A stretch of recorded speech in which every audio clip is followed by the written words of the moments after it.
already done my best to separate the power of the primordial sea from the wave. Considering the size of the beast, I can't reach the power source. Unless we can find a way to attack it from within. I shall share a part of the ancient planet. We shall look for an opening together. Out of the frying pan, into the fire!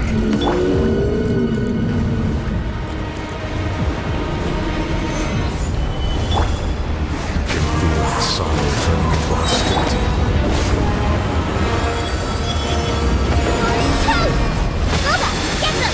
Clouds high, the birds call, one with nature.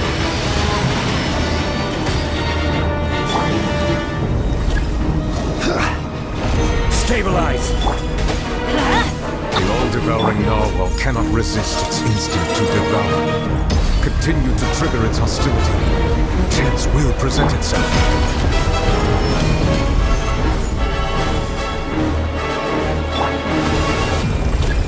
Let's light it up!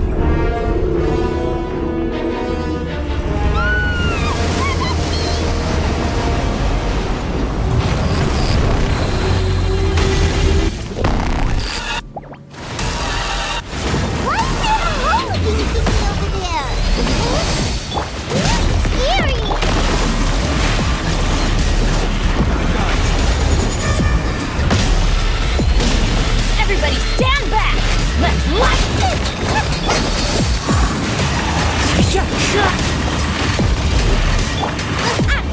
I have granted you my protection.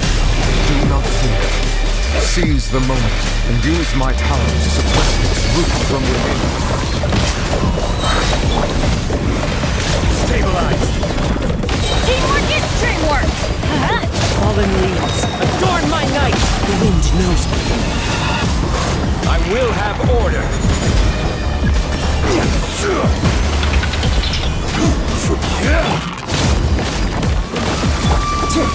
Into the wind.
Thanks for helping with the cleanup.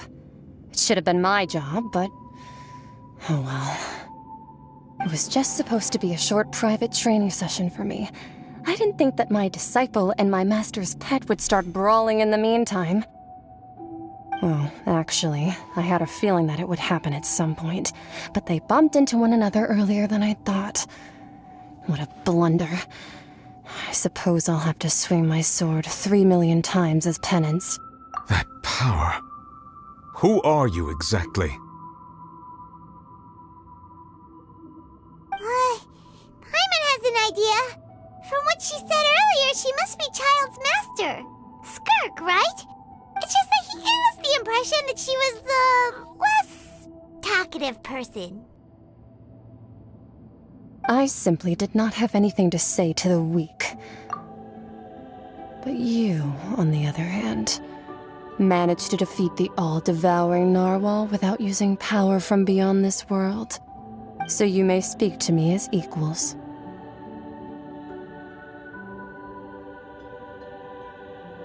I have to agree.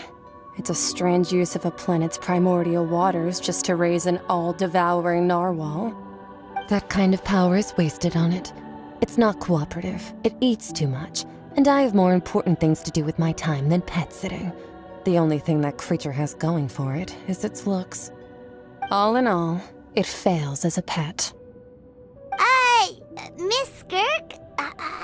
think you might have missed the point. The point being? Well, being that this pet almost destroyed an entire nation. So what sort of person is your master? Well, child's master's master. Wait, is that right? Oh, right. So you don't know him. Sorry, I assumed you did. His name is Sir Taloji.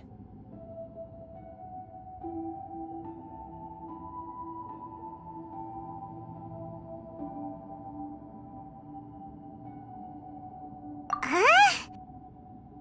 I am unfamiliar with that name. Huh. So Master isn't sufficiently famous. How should I describe him then? Have you heard of the name The Fowl? The Fowl? Still nothing? Well, how about the Visionary? Vetterfulnir then? Or Gold Rhindaughter? Ooh, that one we've heard! Rhindaughter's part of the Hexen Circle. She's Albedo's mom, right? Oh, so you do know that name. To be honest, I also heard all of those names and titles from my master. I don't actually know them either. But I suppose you understand now, yes? My master is likely a similar sort to Rhindaughter. They are both pursuing some form of perfection. Wait! Didn't you also mention a visionary person? Paimon didn't quite catch their name. Actually, never mind that. I believe it expedient to inform you that the all-devouring narwhal used up nearly all its strength fighting you. Such roiling hydro energies will prove difficult for the planet's deep seas to digest. As such, the fontaine back on the surface has most likely been thrown into chaos. In other words, the prophecy that you've been fretting over should now be in full swing. What?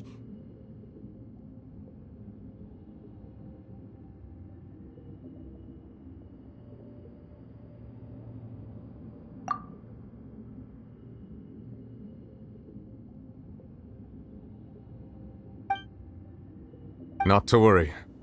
Focalor has already managed to deceive the heavenly principles.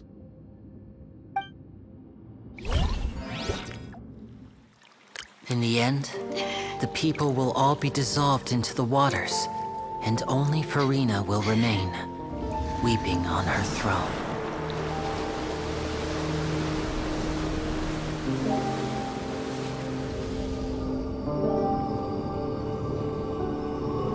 Only then will the sins of the people of Fontaine be washed away.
All hands, initiate emergency rescue!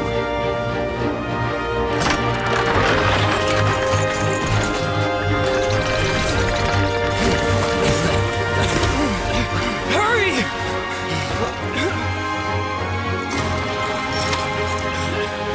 Hey, lend a hand!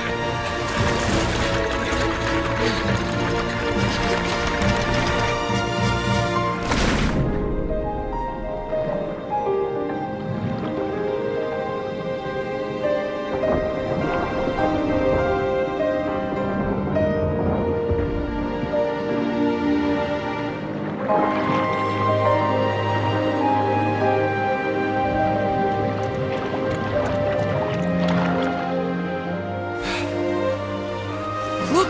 The water's receding!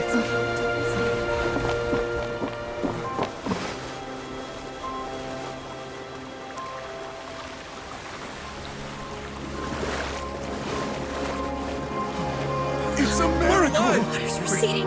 We didn't dissolve. The prophecy was wrong. The prophecy was wrong.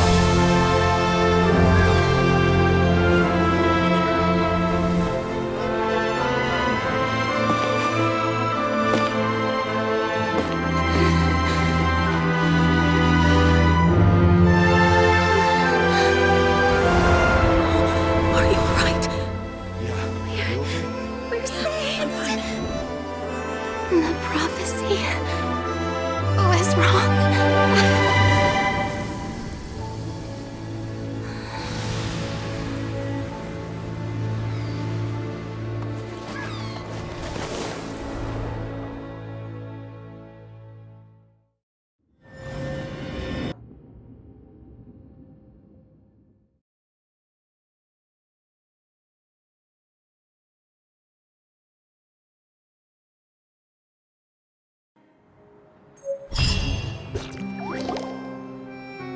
The soil renewed. The Spina di Rosula attacks post-disaster rebuilding. I recently visited Poisson to meet with Miss Navia, spokesperson of the Spina di Rosula, and we spoke about Poisson's present and future. Old soil can still give birth to new bloom, Miss Navia stated. Hope is like seeing a small cookie when you're starving late at night. You just need a little of it. Skyship Winglet, lunar brain of the Fontaine Research Institute. The various disputes that have arisen on account of Mr. Edwin have suddenly become a shield over the Institute, with Jurier turning out to be a once overlooked hidden gem. People always call the first researcher mad, but few know what to call the second. And should that latter person achieve a miracle, they would find it all the harder to find a word with which to classify him and his team. Wow! Paimon barely recognizes the people in the reports. Are those really Jurier and Navia? They sound like real big shots.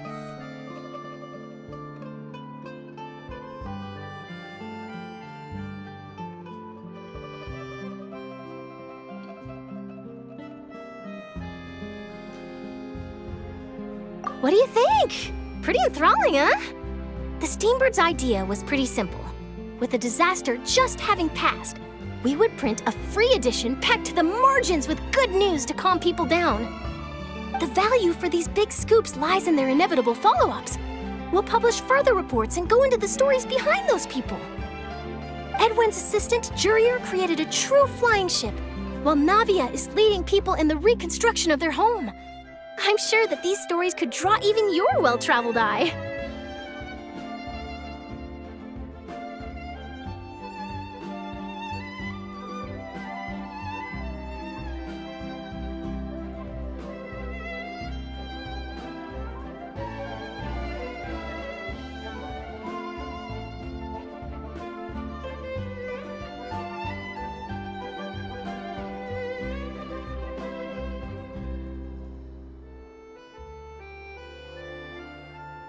Paimon's curious too!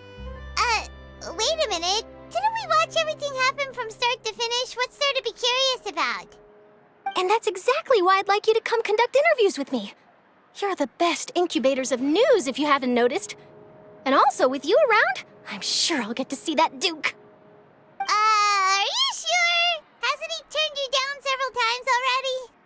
Oh, this time will be different. Come on, let's head to Poisson first, and then make a trip to the fortress. There are some things you'll only know when you get there.